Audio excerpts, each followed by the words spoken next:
আসসালামু আলাইকুম রহমতুল্লাহ। আমরা এক এক করে পঞ্চম পর্বে চলে আসলাম।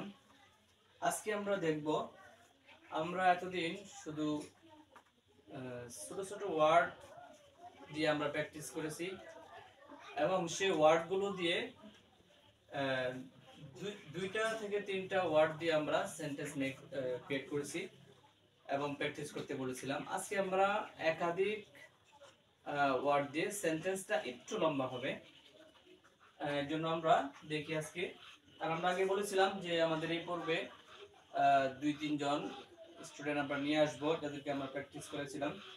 আসলে অনেকেই ক্যামেরার সামনে আসতে চাচ্ছে না, ক্যামেরার ওই পাশে অনেকে ক্লাসে বসে আছে। আমরা চেষ্টা করবো শেষে সময়টাকে নিয়ে আসার জন্য।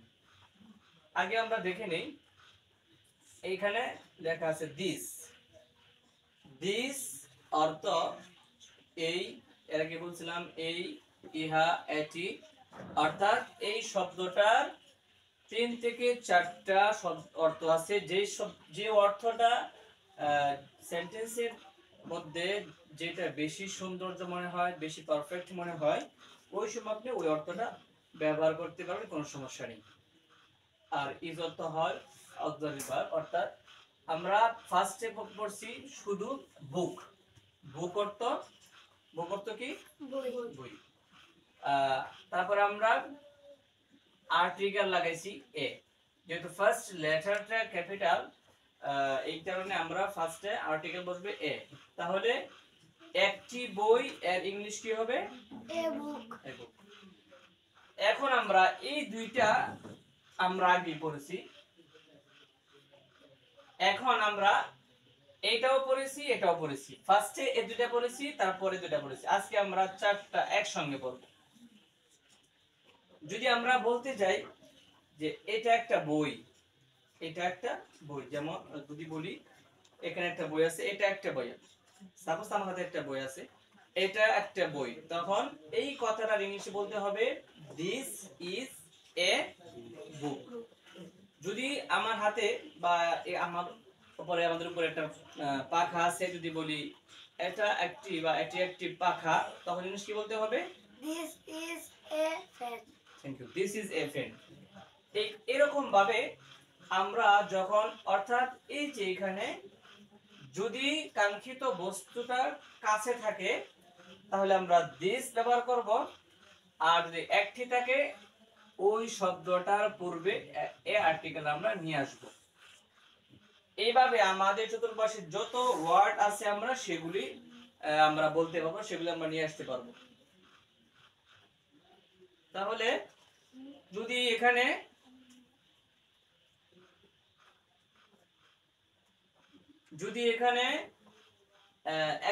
একটি পাখা বলি যে হ্যাঁ এটি একটি পাখা, তাহলে দিস এখানে আছে কি দিস ইজ এ বুক, এটা অর্থ কি? এই হয় একটি বই। দিস অর্থ এই, ইজ অর্থ হয়, অর্থ একটি, বুক অর্থ বই। এখন আমরা এই শব্দটার আলোকে আমরা আরো যত সেন্টেন্স আছে, আমরা অনেক সেন্টেন্স আমরা নিয়ে আসতে পারি। যদি সেই বস্তুটা কাছে থাকে তাহলে দিস। যদি যেমন এটা একটা চক, তো ইংলিশে কি হবে? This is a chalk. This is a চক।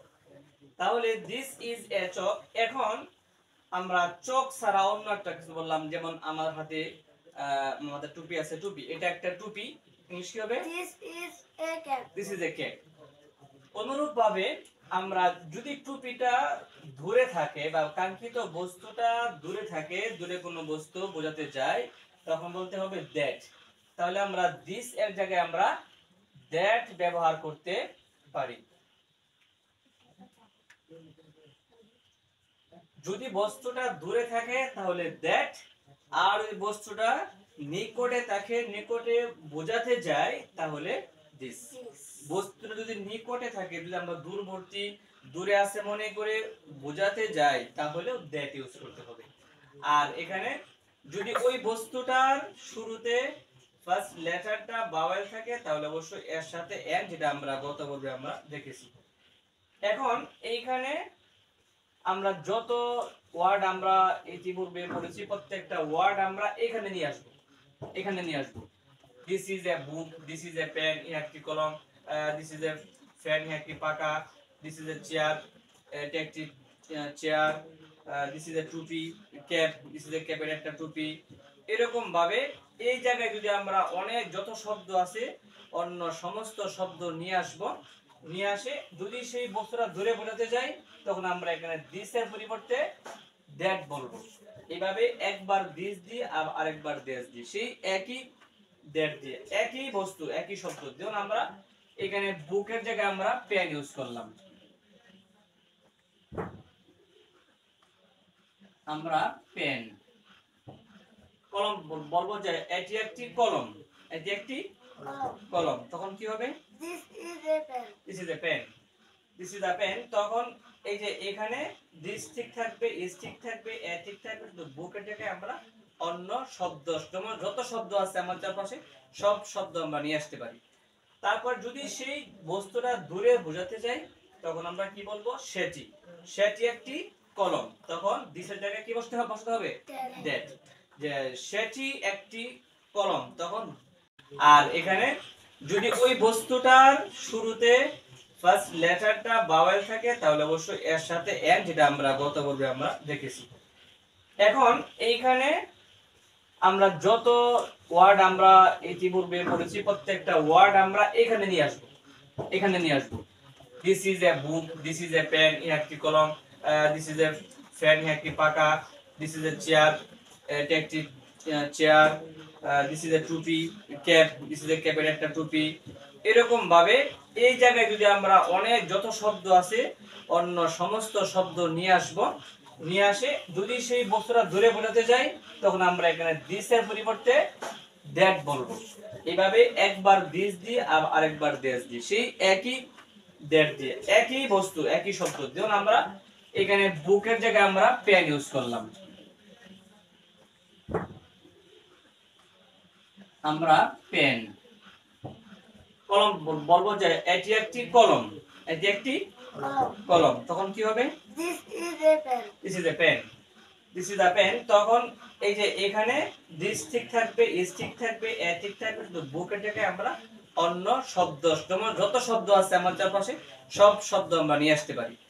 তারপর যদি সেই বস্তুটা দূরে বোঝাতে যাই তখন আমরা কি বলবো? সেটি, সেটি একটি কলম, তখন দিসের জায়গায় কি বসতে হবে? দ্যাট, যে সেটি একটি কলম, তখন that is a book, that is a book, সেটি একটি বই। আর কলম বোঝাতে দ্যাট ইজ এ পেন, একটি কলম। যদি আমরা ফ্যান বোঝাতে যাই দ্যাট ইজ এ ফ্যান, সেটি একটি পাখা। আর যদি বলি যে সেটি একটি মোবাইল তখন দ্যাট ইজ এ ফোন বা মোবাইল। তাহলে আমরা এইখানে যত সব ওয়ার্ড আছে আমরা এখানে পাল্টাতে পারি। আর যদি দুর্বলতি বোঝাতে যাই তাহলে আমরা দ্যাট ব্যবহার করব।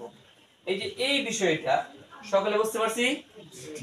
আচ্ছা, তারপরে আমরা এখানে যে হয়, এই যে হয় কথাটা বাংলাতে আমরা না দিলেও সমস্যা না। যদি আমরা বলি যে ইহা একটি বই, যদি বলি ইহা একটি বই, দিস ইজ এ বুক বলে ইহা একটি বই বললে হয়, না বললে সমস্যা নাই। যদি আমরা বাংলাতে শুধু বলি যে এটি একটি বই, এটি একটি বই, তখন ইংলিশে দিস ইজ এ বুক। এখানে বাংলাতে হয় না বললেও সমস্যা নাই। তারপরে এখানে আমরা যে আগের ক্লাসে বলছিলাম আমরা মাই বুক দিয়ে এই যে এই শব্দটা দিয়ে আমরা প্র্যাকটিস করছিলাম, দিস ইজ মাই বুক। অর্থাৎ যদি আমরা শুধু একটু না বসে আপাতত না দেখি, একটু দেখি আমার বই, আমার বই ইংলিশ কি? মাই বুক, মাই বুক। আর আমার কলম, মাই পেন। এইখানে যত শব্দ আছে আমরা ইতিপূর্বে পড়েছি সমস্ত শব্দ আমরা এখানে নিয়ে আসবো এই বুকের জায়গায়। আমার কলম, মাই পেন, আমার খাতা, মাই কপি বুক, আমার পাখা, মাই ফ্যান, আমার টুপি, মাই ক্যাপ। অনুরূপ ভাবে যত শব্দ আছে সমস্ত শব্দ আমরা এইখানে বুকের জায়গায় নিয়ে আসবো আর এই মাই ঠিক রাখবো। তারপর আমরা এইভাবে কিছু প্র্যাকটিস করার পর আমরা এই মাই এর জায়গায় আমরা ইউর শব্দ ব্যবহার করব। ইউর শব্দ আমরা ব্যবহার করব, যে তোমার বই তখন ইউর বুক, তোমার টুপি ইউর ক্যাপ, ইউর ক্যাপ, তোমার কলম ইউর পেন, ইউর পেন। এভাবে আমরা এই জায়গায় মায়ের জায়গায় আমরা ইউজ করব। আর এখানে তো এটা আগে বলা হয়েছে দিস। আমরা ভিডিওটা লম্বা হয়ে যাচ্ছে আর সময় আসলে আজানের সময় হয়ে যাচ্ছে, এই জন্য আমরা ক্লাসের শেষ পর্যায়ে যেতে পারলাম না। আমরা কিছু গুরুত্বপূর্ণ কিছু সেন্টেন্স নিয়ে আসতে চাচ্ছিলাম। আচ্ছা, আমরা অল্প সময় আমরা এটা প্র্যাকটিস করব। আমরা এর পার্টে পরবর্তী পার্টে আমরা এই রিলেটেড যত শব্দ আছে আমরা সবগুলি নিয়ে আসবো ইনশাআল্লাহ। আমরা আশা করি আমাদের এই নির্ধারিত মেথডে আপনি প্র্যাকটিস করলে অবশ্যই আপনার জন্য স্পোকেন ইংলিশ অর্থাৎ ইংলিশে কথা বলা একেবারে ইজি হয়ে যাবে। আসসালামু আলাইকুম ওয়া রাহমাতুল্লাহ।